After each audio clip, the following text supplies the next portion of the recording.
Programa informativo de Producción Nacional, con elementos de lenguaje, salud, sexo y violencia, que solo bajo la supervisión de padres, madres, representantes o responsables, es apto para niños, niñas y adolescentes.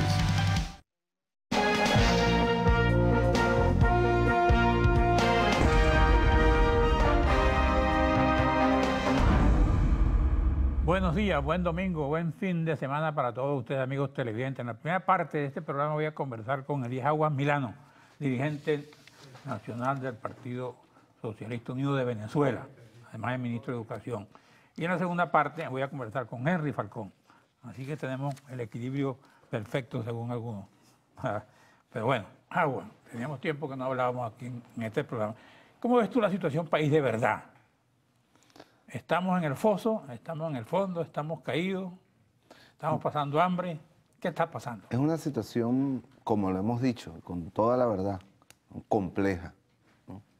Una situación de una economía absolutamente desestructurada, producto de las razones que hemos explicado suficientemente. Otros tendrán otras explicaciones, pero la realidad es una economía con una escalada especulativa, frente a la cual hacemos inmensos esfuerzos para mantener el poder adquisitivo de los venezolanos y venezolanas, con una política salarial permanente, con políticas de protección social, pero es una batalla de todos los días, ¿no? El desajuste de la economía ha provocado una ola especulativa que sin duda alguna genera angustia y zozobra en buena parte de la población. Sin embargo, la población no está sola. Hay un Estado que tiene mecanismos de protección que hemos desplegado, que hemos ampliado, ¿no? Las pensiones, las tarjetas hogares de la patria, la garantía de la educación pública y gratuita, ¿no? Los servicios de salud, incrementando y recuperando la caída que tuvieron durante los últimos 2 años, las contrataciones colectivas para los trabajadores, para las trabajadoras, la estabilidad laboral.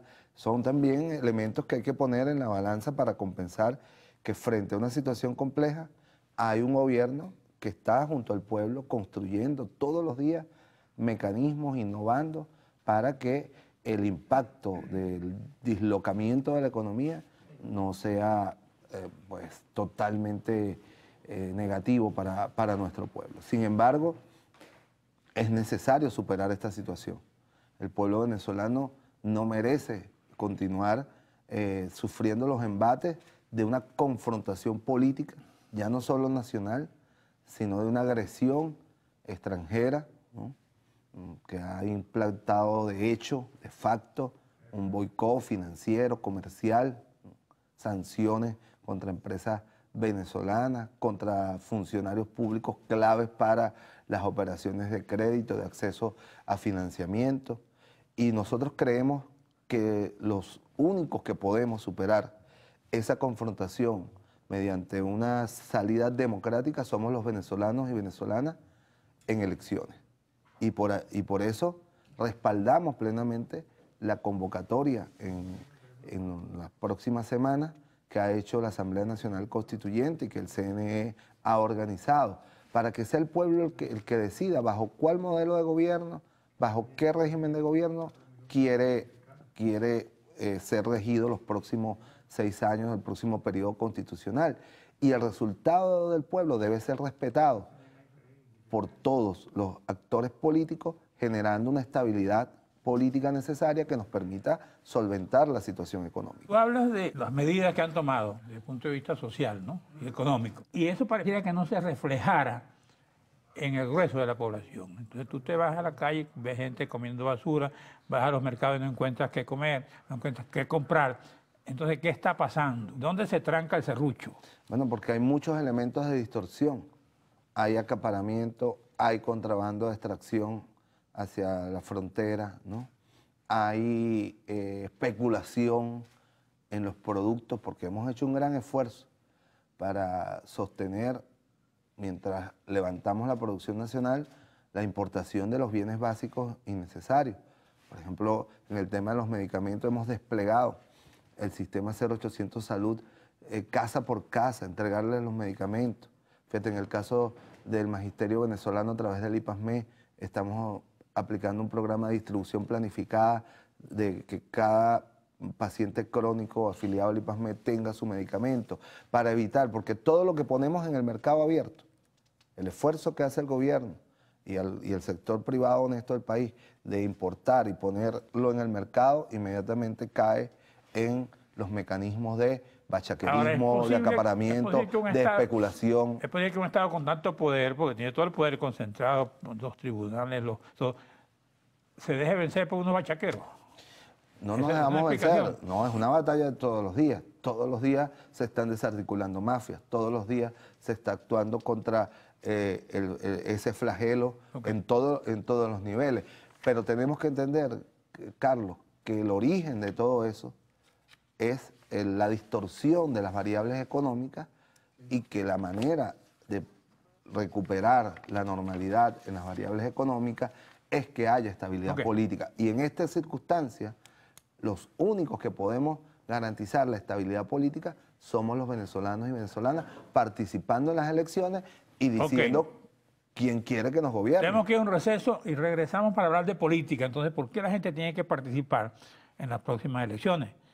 ¿Por qué existe, como dice Datanali, un grado de descontento de 74%? ¿Tú crees que con ese porcentaje la gente tiene entusiasmo para ir a votar? Vamos a un receso, te dejo la pregunta.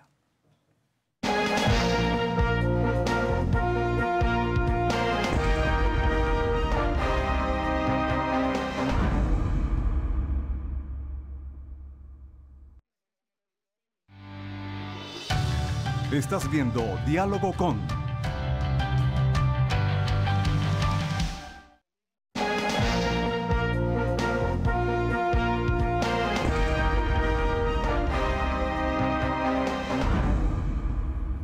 Adelante, profesor Agua. Bueno, te lo explicaba. Es decir, frente a una... Te decía, ¿por qué participar en los procesos políticos que vienen? A ver, la confrontación política entre dos modelos que hemos vivido con una gravedad desde la muerte del comandante Hugo Chávez. Se van a cumplir 5 años el próximo lunes 5 de marzo, ¿no? Generó la idea en la oposición que había llegado el momento de desplazar, no solo del gobierno, sino de eliminar a esta fuerza política popular que es el chavismo. Eso comenzó con el desconocimiento del señor Capriles a las elecciones del 14 de abril de ese año, cuando hubo que ir a elecciones para sustituir la falta absoluta ocasionada por la, para nosotros, lamentable muerte de nuestro comandante Hugo Chávez, y a partir de allí no ha habido tregua. Lo que ha habido es una escalada de confrontación política en todos los niveles, que ha ocasionado o que parte de esa confrontación ha estado en el marco de lo económico, de la distorsión de las variables, ¿no? En el contexto de una caída brutal de los precios del petróleo. Ahora, hay un sector de la oposición que no acepta al gobierno de Nicolás Maduro, no lo acepta. Y la única manera de que eso se resuelva es convocando al pueblo en el momento que corresponde, porque es 2018, el momento en que hay que hacer elecciones presidenciales, para que el próximo 10 de enero del 2019, cuando comienza, según lo manda la Constitución, el periodo constitucional por 6 años, 2019-2024, haya, bueno, un presidente reelecto. Nosotros vamos a trabajar para que el presidente Nicolás Maduro sea reelecto, o un presidente nuevo, si así lo decide la mayoría de los venezolanos y venezolanas. Esa es la salida, porque si no, ¿cuál es la otra? Como decía el presidente Nicolás Maduro, el día después, ¿qué va a pasar a aquellos que no participen, ¿no? Va a haber unas elecciones, hay un conjunto de candidatos ya inscritos, ¿no? Y la única manera que tenemos los venezolanos en este momento de decidir el camino que nos lleve a la estabilidad política y con ello recuperar la prosperidad económica que logramos en la primera década de este siglo con la Revolución Bolivariana, es efectivamente ir a votar y decidir. Es nuestro derecho básico. Ahora, en Bogotá no quieren que vayamos a elecciones. En Washington tampoco lo quieren. En Lima tampoco lo quieren. El principio básico de la independencia de un país, Carlos, Lo dice nuestra acta del 5 de julio. Dice, nos declaramos estados libres y como tales estados libres tenemos derecho a darnos la forma de gobierno de acuerdo a la voluntad general. O sea, somos los venezolanos y venezolanas los que tenemos que darnos la forma de gobierno que nosotros queramos y eso lo podemos hacer en elecciones. Hay un sector de la oposición que va a participar o que está participando. Correcto, va a haber elecciones. Ahora, lo que nosotros llamamos es que se pare la agresión desde los Estados Unidos, la presión de los Estados Unidos sobre actores políticos venezolanos para boicotear el proceso esa presión? electoral. Porque yo he oído a Maduro decir, a mí no me vence nadie, yo no le temo a Matrún, no han podido con nosotros. ¿En qué nos ha afectado esa presión? Nosotros no tenemos. Bueno, a quien ha afectado es importantes dirigentes de la oposición que han sido visitados por funcionarios de la embajada para decirles que la opinión del gobierno de los Estados Unidos es que no debe haber elecciones y no se debe participar en esas elecciones. Entonces uno dice... ¿Usted les conta eso? ¿Ah? ¿Les conta que hay funcionarios de la embajada? Absolutamente. ¿Y cómo es que no lo han echado? Absolutamente, ¿no? Porque los estamos dejando correr. Como es que decía Páez, dele soga, ¿no? Dele soga. Pero ellos lo saben, que han visitado candidatos hasta de los sectores evangélicos que anunciaron algunos postularse, fueron visitados. Eso, pero además la posición abierta del secretario de Estado Tillerson. Tillerson ha declarado 2 veces que no debe haber elecciones, que el cambio aquí tienen que darlo los militares y que si los militares dan el cambio, el mundo entero los apoyará.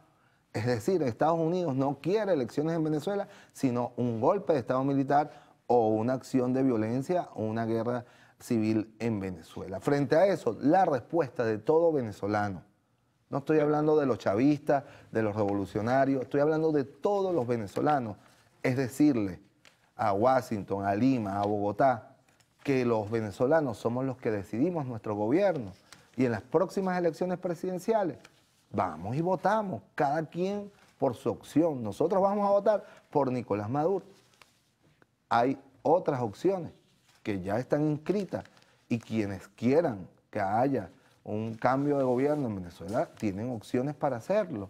Es la única manera, compatriotas, de hacernos respetar en el mundo, ejercer nuestra independencia, nuestro derecho a la autodeterminación para garantizar la paz y con ello recuperar la prosperidad económica. Aquí veo, por ejemplo, académicos impulsan Plan Nacional para el Entendimiento. Consideran que es necesario recuperar y despolitizar los planes sociales. Punto 1. Ese es un grupo de académicos de la Universidad Central, de las Universidades Nacionales. Y aquí veo una declaración de alguien que dice, estabilidad que los venezolanos buscan, afuera lo buscamos aquí, dice Elías Agua. Esto del académico. Bueno, esa es una conseja, pero mira, ahí... Pues están aconsejando, están pidiendo entendimiento. Mira una cosa, el carnet de la patria es una política social, es un gobierno electrónico, ¿no? Hay 16 millones de venezolanos registrados. Ahora bien, en las últimas elecciones de alcaldes y gobernadores votaron 9 millones, entre los que votaron por la oposición y votaron por el gobierno. En las de el mes de octubre de gobernadores votaron 11 millones. Es decir, que nadie, porque recibe una política social, está condicionado a votar, ni siquiera a votar, ¿no? Y luego si va a votar, nosotros no tenemos manera de determinar por quién va a votar. Ahora, yo creo que son excusas, argumentos. Mira, Carlos, yo te conversaba lo que fue la experiencia de nuestra participación en el proceso electoral. Y con esto vuelvo a repetir algo que siempre hemos dicho. Nosotros fuimos abstencionistas, ¿no? En estos días recordábamos, Carlos, en el 2004, cuando fueron las primeras, 2004 no, 1993 o 94, si no mal no recuerdo, cuando fueron las primeras elecciones de alcaldes. La consigna que lanzó el comandante Chávez y nosotros lo acompañamos era por ahora, por ninguno, constituyente ya, ¿no? Y resulta que hubo las elecciones y ganó Aristóbulo Isturiz, alcalde de Caracas, ¿no? Y no le querían reconocer las elecciones. ¿Qué tuvimos que hacer? Los abstencionistas salimos a defender a Aristóbulo Isturiz para que le reconocieran el triunfo en la alcaldía, a Andrés Velázquez, gobernador allá en Guayana, creo que Tablante en Aragua, Ramón Martínez en Sucre. De manera que la abstención no es una política, No es una política en el juego democrático. ¿Tú temes ¿no? que habrá abstención ahora? Nosotros creemos que la única manera de avanzar y de tener una democracia vigorosa es con participación. Mira, Venezuela, compatriotas que me escuchan, es uno de los pocos países de América Latina que en elecciones presidenciales participamos más del 80% del registro electoral. Y que los presidentes, por lo menos los últimos presidentes, el comandante Chávez y Nicolás Maduro, han sido electos con más del 50% de los votos. Aquí hay países que se ufanan de tener una democracia perfecta. Y en las últimas elecciones, ahorita va a haber una juramentación en un país del sur, del cono sur. Ese presidente fue electo con una participación del 40% de los electores y termina siendo presidente con el 28 o 30% de los que participaron, ¿no? Entonces, esas son democracias formales, pero que no están contenidas de participación popular. La fuerza de nuestra democracia y de la estabilidad del país está en la participación electoral. Tenemos que ir a otro receso. Aquí dice Cabello, a nosotros nos hace falta una oposición de verdad. ¿Qué dice Diosdado aquí? Que no reconoce la oposición que existe ahorita, que es mentira. Bueno, porque... Vamos a receso, te doy la pregunta. Ya te respondo.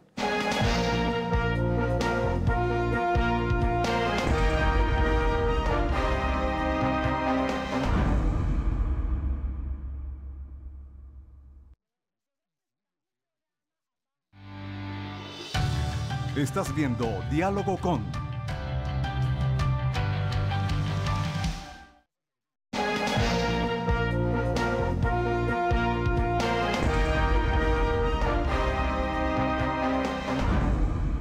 Bueno, te decía que a nosotros nos hace falta una oposición de verdad. Y Falcón no es oposición. Claro que sí. No es de verdad. Claro que sí. Pero Diosdado hoy se está refiriendo en su conjunto. O sea, es inexplicable que en un país donde va a haber elecciones en el año que corresponde, puede ser que unos meses más o menos de lo tradicional, no hay nada que, ni la Constitución ni la ley dicen que las elecciones tienen que ser en diciembre o en octubre o en septiembre. Lo que dice la Constitución es que el 10 de diciembre tiene que haber un presidente nuevo para el periodo constitucional, bien sea reelecto o electo, ¿no? Entonces, estamos en el año que corresponden las elecciones. Estamos, como reconocemos, en medio de una circunstancia económica compleja, de un país agobiado por 5 años de confrontación, ¿no? ¿Y cómo es que la oposición no va a participar en ese contexto? Díganme ustedes si en cualquier país del mundo, en este contexto y en el marco de unas elecciones constitucionales como corresponde para que haya un nuevo presidente o nosotros reelijamos al presidente Maduro, no haya. Ahora, el caso de Falcón, fíjate, ha dado un paso de valentía, digo yo, porque es que el chantaje ahí es terrible, ¿no?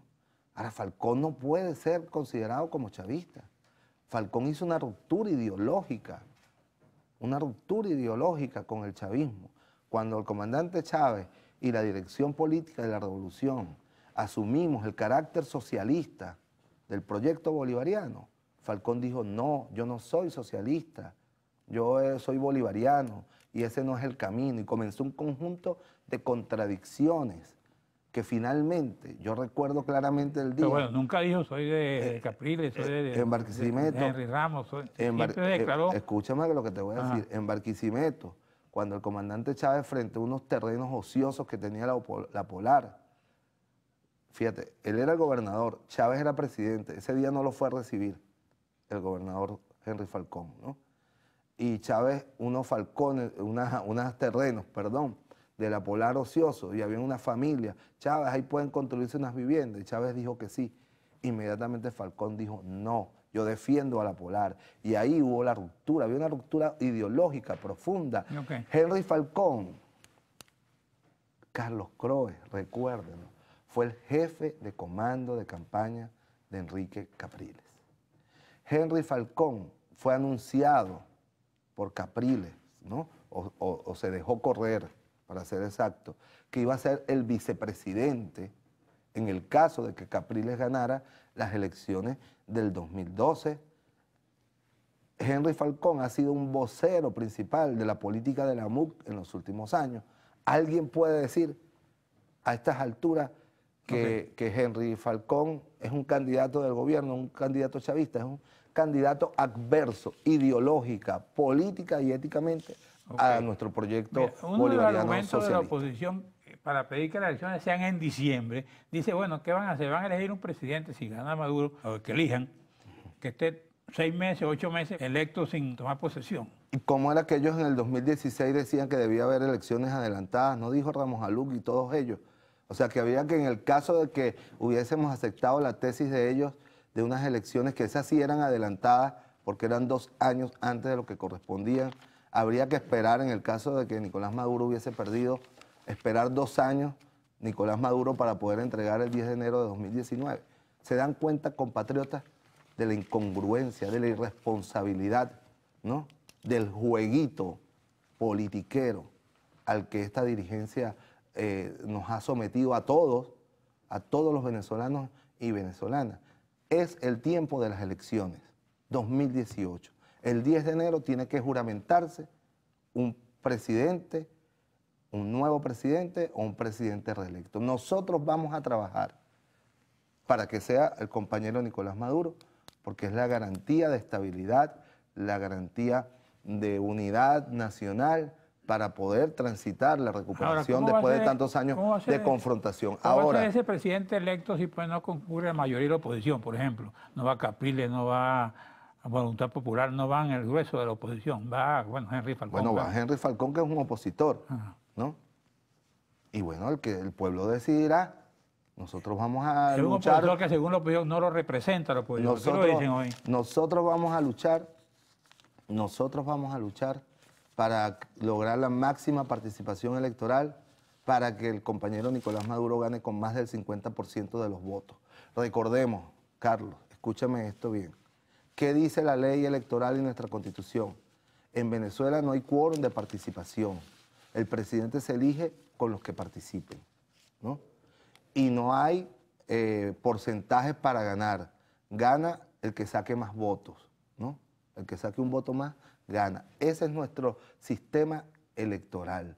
Ahora, la vigorosidad que la revolución... ¿Tú reconoces una victoria con un voto? La vigorosidad de la revolución que le ha dado a la democracia venezolana hace que nosotros elijamos presidentes con más del 80% de participación y con más del 50% el presidente que gana. Eso no lo puede decir, te lo digo.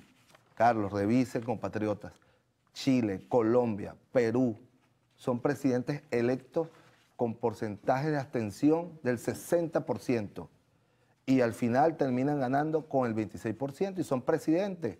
Ahora, eso no es lo que nosotros queremos. Nosotros queremos que todos ustedes participen en las elecciones, que ojalá lleguemos esta vez al 90% de participación, y nosotros queremos ganar con más del 50%, porque eso es lo que le da fuerza y vigor a una auténtica democracia. Lo demás son cascarones vacíos, pactos de élite con los cuales gobiernan buena parte de las oligarquías de este continente a nuestros pueblos hermanos. Tú estás convencido que la gente va a participar, ¿no? Estoy seguro, los venezolanos son democráticos, los venezolanos les gusta la participación electoral. ¿Tú crees que después nosotros conocemos el error de la abstención, nosotros fuimos abstencionistas y nos quedamos solos, el pueblo nunca nos acompañó en la política de abstención. Nos acompañó cuando participamos y ganamos el 6 de diciembre de 1998. ¿Tú crees que antes de o después de, sea cualquier resultado, viene una nueva relación con Estados Unidos? Es lo que esperamos, que el gobierno de los Estados Unidos reconozca la voluntad del pueblo venezolano.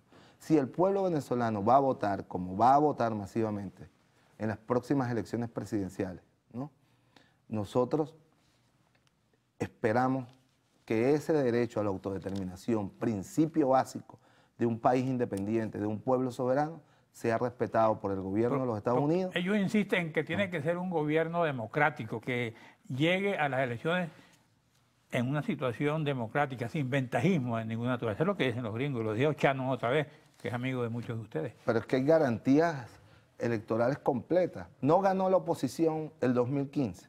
Las mismas condiciones con las cuales la oposición ganó la parlamentaria del 2015 son las mismas condiciones con las que vamos a las elecciones presidenciales, pero con más. Hemos dicho, solicitado el acompañamiento y observación técnica internacional de Naciones Unidas para que no quede ninguna duda de que el proceso electoral va a ser transparente, Van a como invitar- siempre lo ha sido, desde el principio hasta el Van a invitar a la resultado. OEA, ¿por qué no invitan a Almagro, por ejemplo? Porque Almagro deslegitimó a la Organización de Estados Americanos. ¿No sigue diciendo el secretario de la OEA? Sí, pero es parte del conflicto. Almagro es parcial. ¿Cómo puede ser un observador imparcial alguien que quiere derrocar al gobierno y que ha respetado los principios básicos del derecho internacional? Mira, aquí dice, candidatura de Henry Falcón lo desvincula de la unidad. Dice aquí el gobernador Andrés Velázquez. Pero no de la oposición. Bueno. Henry Falcón es Ok. expresión de la oposición ¿Tienes algo que decir? ideológica, política y ¿Tienes electoral. algo que decir que no te haya dado yo decir? Mira, nosotros estamos en toda la disposición, Carlos, ¿no? En estas horas que transcurran, ¿no? De apoyar todo lo que las instituciones venezolanas, Consejo Nacional Electoral, Tribunal Supremo de Justicia, Asamblea Nacional Constituyente, hagan para facilitar un clima de estabilidad, de garantías, para que el pueblo venezolano participe masivamente y ejerza su derecho a participar. Si pierden la elección, reconocen, Siempre lo hemos hecho, lo jura, lo juro. con el puño así en alto. Lo juro, lo juro. No tenemos que jurarlo, no es un juramento en mano porque lo hemos hecho. Cuando hemos perdido, perdimos la reforma y entregamos. ¿Por quién juras tú? Porque tú no eres católico. Perdimos, sí, soy católico, Ah. cristiano, ¿Así? profundamente. ¿Desde ¿sabes? cuándo? Cada día más, de toda mi vida. ok. Nunca he dejado de serlo, ¿no? Con Cristo vamos.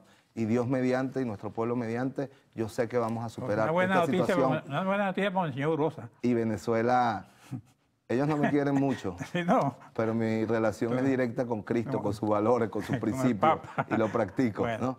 bueno. Tuve el privilegio de conocer varias veces al Papa, de estar con el Papa Francisco Bueno, varias veces. aquí leo en un periódico que Y es un cristiano auténtico. Ese sí es un cristiano auténtico. ya no podemos desayunar una arepa en la calle antes de trabajar, lo dice aquí una persona.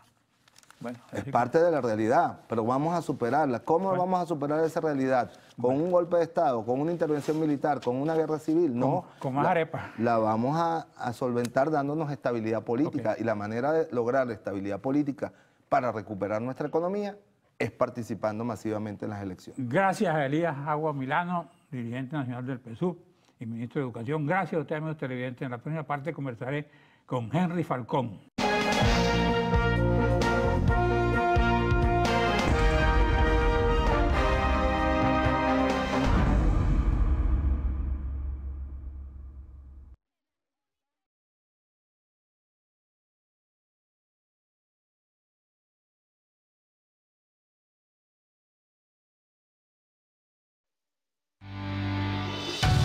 Estás viendo Diálogo con.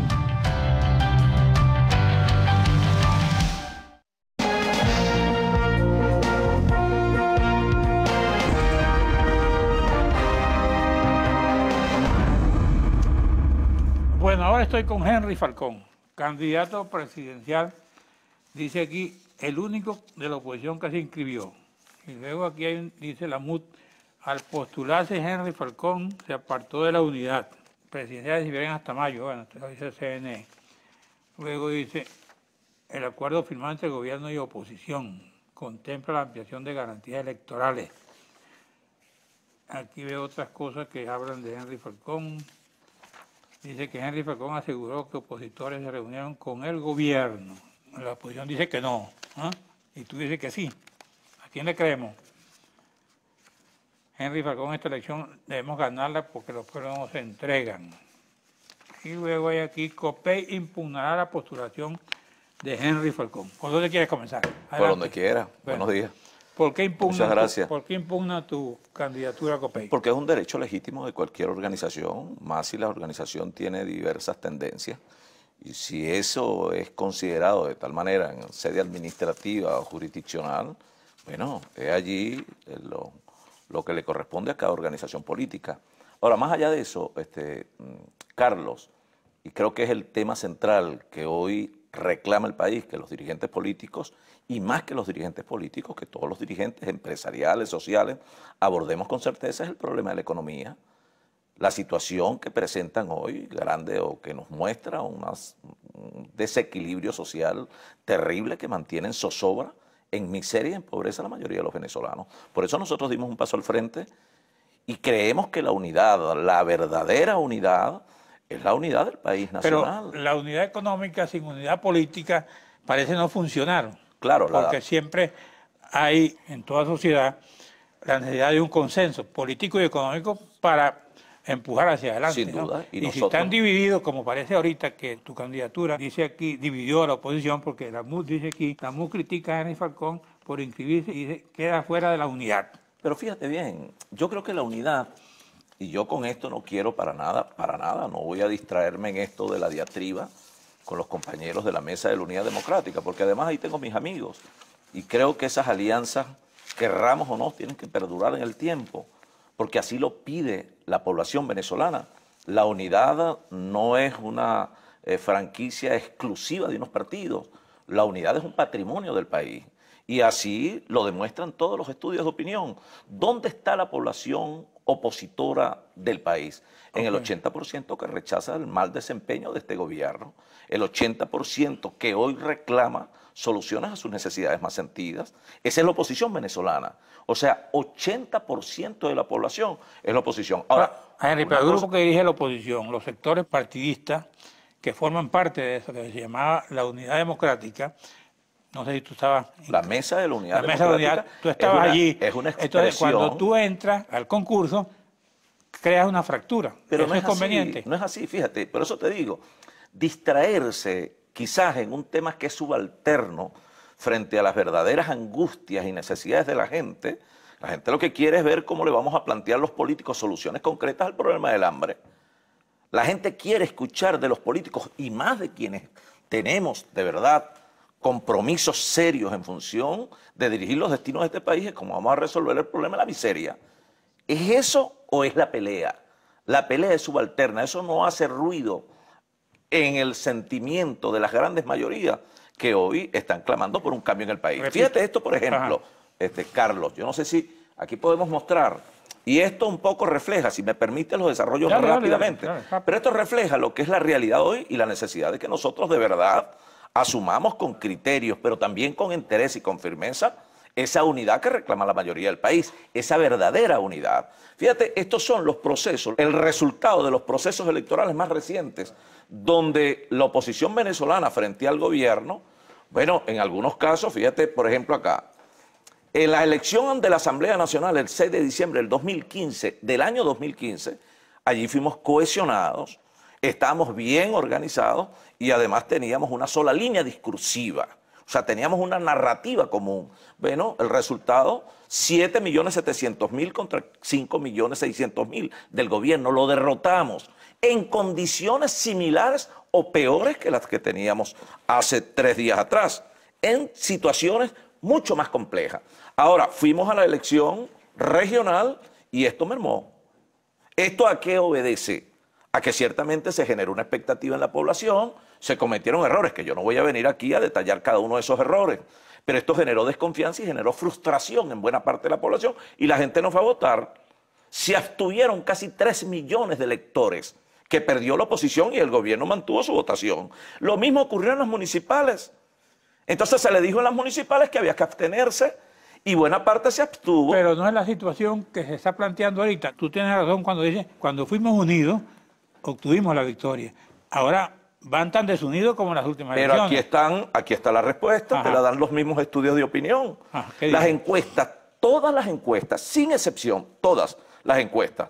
Estamos acá, aquí tenemos ahora, fíjate, Data Análisis, Benebarómetro, Interláser y Datincore. Todas las encuestas demuestran que el 70% de la población está dispuesta a ir a votar. ¿Quién desalienta a la población? ¿Quién anima la abstención? El propio gobierno.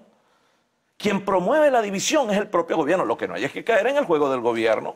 Si articulamos los esfuerzos y asumimos el compromiso grande frente al país y no exclusivo frente a un partido, frente a 2, 3 o 4 partidos, no hay ninguna duda de que este gobierno es derrotable. Fíjate un poco rápidamente para referenciar esta lámina. Los que están muy dispuestos, dice Data Analysis, 27% están muy dispuestos a votar y dispuestos el 47%, estamos hablando de 70 y pico por ciento, 74%. Benebarómetro, muy dispuestos el 46%, 29% está dispuesto a votar, más del 75%. Interláser, 71% y Datincore, 61%. Si nosotros revisamos en un estudio somero, pero además objetivo, real, de lo que tenemos ahora como, digamos, como registro electoral, Consejo Nacional Electoral, 20.450.000 venezolanos están aptos para el acto de votación. De esos 20 millones del total, el PSUV se mantiene, digamos, en el mejor de los escenarios. Yo lo dificulto porque vivimos un proceso hiperinflacionario que nos ha demostrado la historia que jamás, en ninguna parte del mundo, ningún gobierno ha ganado en el marco de una crisis hiperinflacionaria. Bueno. Ahora, frente a eso, vamos a suponer que 2 millones de personas migraron y que ese 70% que está allí, que quiere votar, se expresa y son 14 millones de venezolanos. O sea, si nosotros salimos unidos, le ganamos al gobierno, Carlos. Pero tenemos que dejar de lado la confrontación, las contradicciones, el inmediatismo y la mezquindad, para abordar con éxito lo que a todas luces está allí, para que nosotros lo podamos asumir con grandeza en función de la gente. Dos opiniones. Estuvo antes de grabar contigo Elías Agua y le planteé la candidatura de Falcón. Él dice que Falcón nunca ha sido del gobierno, incluso cuando estaba Chávez fue el primero que desertó contra el comandante Chávez. Por otro lado, Juan Pablo Guanipa, cuando entramos aquí, estaba declarando que Henry Falcón no representa la unidad y que es un candidato convenido para demostrar al exterior que aquí hay democracia. O sea, que no te quiere la oposición, no te quiere el gobierno. ¿Con quién estás tú, compañero? Bueno, yo estoy con Venezuela y busco que me quiera el país.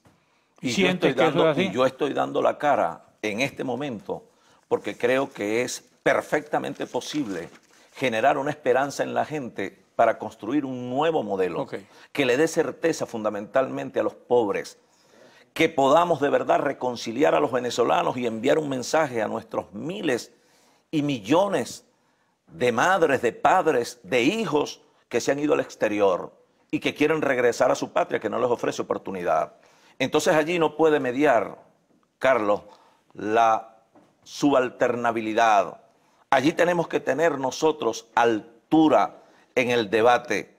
Yo estoy donde me ha puesto Dios y donde me ha puesto el pueblo. Los estudios de opinión así lo reflejan. Ahora veamos entonces si nosotros aprovechamos o desaprovechamos esta oportunidad que tenemos por delante. Otro planteamiento de los sectores de oposición era que no hay condiciones para participar por las razones de ventajismo que tiene el gobierno y otras condiciones que para ellos no son positivas. Bueno, pero hay allí un conjunto de condiciones que hemos exigido, pero ¿cuáles son esas condiciones? Sobre la base de la racionalidad. ¿Cuáles son esas condiciones? Condiciones. Me la va a decir en la te la explico luego del corte.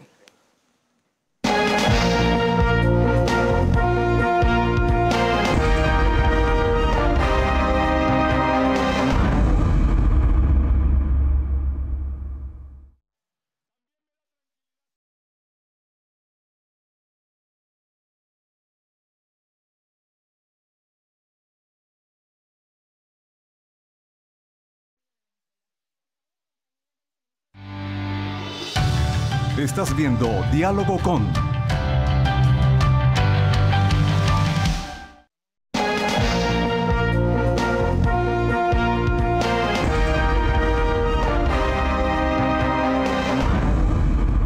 Henry Falcón, hablaba de las condiciones. No, te decía, fíjate, un poco revisando las condiciones, bueno, para nadie es un secreto que estamos frente a un gobierno incapaz. ¿Tú te reuniste con el gobierno? Claro, hubo algunas reuniones con el gobierno y participaron otros líderes de la unidad.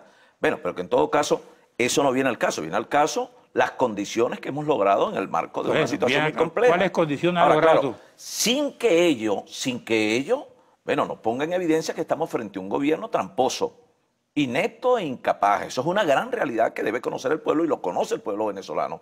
Pero las condiciones de hoy, Carlos, son totalmente distintas a las condiciones del año 2015, donde tuvimos una estruendosa victoria frente al gobierno en condiciones desventajosas en relación a las que tenemos hoy. Por ejemplo, se pidió cambio y revisión del cronograma electoral. Se están planteando elecciones para finales de mayo. Es allí un primer avance. La observación internacional, creo que las Naciones Unidas, nunca en la historia de Venezuela, Naciones Unidas ha venido como observador, no como acompañante, como observador a garantizar la transparencia del proceso. Claro, estamos hablando de una observación calificada, una observación completa del proceso, desde el inicio hasta el final, no una observación de 3 o 4 días para el acto electoral. Estamos también incluyendo allí en esas condiciones que además de las Naciones Unidas también podamos tener otras instituciones, como es el caso de Corimón, el caso del UNASUR, el Mercosur, etcétera. Estamos hablando de que esa observación sea amplia, pero además sea una observación que vaya a lo menudo del proceso, incluso que pueda acompañar las auditorías de toda la plataforma tecnológica. ¿Eso lo aceptó el gobierno? Claro, eso está suscrito en el claro. acuerdo. Pero además de eso, nosotros exigimos, bueno, el desarrollo de las elecciones vencidas, las municipales, las legislativas. Estamos exigiendo también el uso paritario, igualitario de los medios del Estado, las limitaciones y las regulaciones en torno a las cadenas presidenciales, la regulación en torno a estos puntos rojos que se establecen cerca de los centros electorales donde prácticamente se juega con la dignidad del pueblo. Estamos exigiendo, y además lo exigimos, y es parte del compromiso que está allí, bueno, que haya también una designación igualitaria de los miembros de cada uno de los centros electorales y también de los miembros de mesa, que no ocurra lo que ocurrió en el proceso pasado de las regionales, la migración de los centros, que en el caso de Lara se vieron afectados casi 200.000 electores, y que eso sea producto de una campaña también que adelante el propio ente rector electoral, que se nos permita y no ocurra lo que ocurrió con Capriles, por ejemplo, que paraban los aviones, paraban los carros, había un proceso de persecución permanente, que haya garantías de seguridad, de libre tránsito, etcétera, no solo para el candidato, para los equipos, para los partidos, etcétera. Ahora, esas son condiciones que no estaban previstas hace 3 días atrás, y eso fue parte de las conversaciones a las que en un momento hubo que apelar, pero desde la trinchera de lucha. Lo que no puedes, no tiene ninguna utilidad que tú pidas condiciones y te retiran y renuncias. Eso no tiene ninguna utilidad, como no tiene utilidad. ¿Pero a ti te aceptaron todo lo que planteaste? Bueno, buena parte de lo que se planteó. Por ejemplo, los presos políticos. Los presos políticos es una materia que nosotros hemos venido abordando desde el principio de las conversaciones. Ahora, yo no estuve en Santo Domingo. Aquí... Ahorita hablamos de condiciones electorales. Pero el tema de los presos políticos es un tema para el abordaje real y efectivo, sin duda alguna, en el marco de un nuevo gobierno que le dé garantías no solamente al ejercicio de los derechos políticos de los ciudadanos, sino también que reconcilie el país y que nos permita de verdad estabilidad política, social para la gobernabilidad y la paz. Bueno, ¿cuál sería tu propuesta al país en este momento? Yo creo que la principal propuesta, lo que reclama el país, y creo tú lo decías ahorita, es el problema de la economía, que pasa precisamente por orientar de manera acertada a lo político. De lo político, un proceso de concertación, de reconciliación nacional para poder abordar un programa de recuperación económica que atienda el problema más grave que tienen los venezolanos, que es el alto costo de la vida. Tú te vas a lanzar con una amenaza de los americanos de no reconocer el proceso. No tengas ninguna duda que nosotros, ganando las elecciones en Venezuela, vamos a ser reconocidos por la comunidad internacional. Y además, no solamente eso, nosotros queremos tener las mejores relaciones con los Estados Unidos porque es el socio comercial más importante que tiene Venezuela. Pero Estados Unidos no quiere tener relación con ustedes. Es un gobierno distinto, es un gobierno amplio, inclusivo, democrático, Tú irías a Estados Unidos inmediatamente. No es un gobierno autoritario. ¿Y por qué no? Pero ¿por qué no? Hablar con Trump, hablar con el que haya que hablar. Ajá. Porque Venezuela requiere en estos momentos de la ayuda de la comunidad internacional más allá de la solidaridad. Pero las decisiones en materia de gobierno, en materia de política de participación las tomamos los venezolanos. Y agradecemos, por supuesto, las manifestaciones de toda la comunidad internacional. Pero nosotros también tenemos que arreglar aquí lo que está sucediendo en Venezuela. Bueno, el problema de la economía, los grandes desequilibrios sociales, el problema de la miseria, la pobreza, el problema, por ejemplo, bueno, cómo poder levantar la principal empresa del Estado, que es Petróleo de Venezuela, el problema de la deuda externa, etcétera. La situación el problema, bueno, la situación hiperinflacionaria es para coger palco, el salario de los trabajadores, cualquier salario, un camarógrafo de este canal, seguramente, bueno, yo no sé si ganan salario integral, pero un salario integral no son 800.000 bolívares, un cartón de huevo cuesta 600.000. Entonces un trabajador que gana salario integral, bueno, le alcanza para comer 2 días un salario de 30 días. Eso no puede ser en este país. Está bien, pero ¿qué le garantiza a ese trabajador Henry Falcón? Que va a gobernar sin el apoyo de los partidos de oposición y los del gobierno No, también. nosotros vamos a gobernar con todo el país, sin duda alguna, no pongas duda de eso. Y nosotros sabemos, estamos convencidos, apenas estamos comenzando la carrera de esta contienda electoral. Aquí nos vamos a sumar todos porque todos somos necesarios. Los compañeros de la mesa de la unidad que nos conocen y nosotros también hemos coayudado con ellos en la necesidad de crear y generar unas condiciones distintas, no solo para la participación, sino para la convivencia como hermanos, aquí vamos a estar juntos y vamos a gobernar juntos. Nosotros aspiramos un gobierno de unidad nacional para Venezuela. ¿Aspira a gobernar con Fedecámara, por ejemplo? Un gobierno con todos, con Fedecámara, con los empresarios, con las iglesias, con los trabajadores, con los factores políticos, con las academias, porque eso es lo que aspira Venezuela. Venezuela aspira unidad, pero Venezuela también aspira soluciones. Con los evangélicos, y los pobres aspiran también que le resuelvan sus problemas. Con los evangélicos que están compitiendo contigo ahí. Con todos. La unidad superior, la unidad que trasciende a los partidos. Yo quiero ser el presidente de la unidad nacional. Yo quiero ser el presidente de todos sin ninguna excepción. Yo no quiero ser el presidente de la persecución, de la retaliación, del acorralamiento al otro. Yo quiero ser el presidente del respeto, presidente del progreso y la prosperidad. A mí lo que me parece, creo que eres optimista e idealista además. Porque cuando uno oye a Guanipa, oye a Ramos, oye a los partidos fundamentales ahorita del proceso, que se apartaron, que no quieren nada saber de Henry Falcón como gobierno. ¿Y de qué sirve ser pesimista, Carlos? ¿Y de qué nos sirve, de qué nos ha servido a nosotros los venezolanos? ¿Qué ruido le hace al pobre que hoy no tiene que comer?